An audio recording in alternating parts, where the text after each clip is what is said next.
This is the Lone Creator YouTube. We hope this video helps. You begin by choosing focus search terms. Pick 2 to 4 keywords and add exact phrases in quotes to lock results.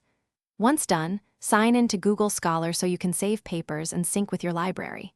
Use simple operators and a minus sign to exclude words to narrow hits quickly. Try title or author when you need a paper by name. This targets the search and saves time because broad queries return too many irrelevant entries. Next, refine results by sorting and filtering. Switch between relevance and date, and set a custom date range to focus on recent work. Make sure to scan the right-hand side for PDF or HTML links that give immediate full-text access. Use the cited by count to follow influential papers and click related articles to expand on methods or topics. As you click through, note different versions, preprints or publisher PDFs, so you understand why citations and content might vary across listings. Finally, access and capture citations efficiently.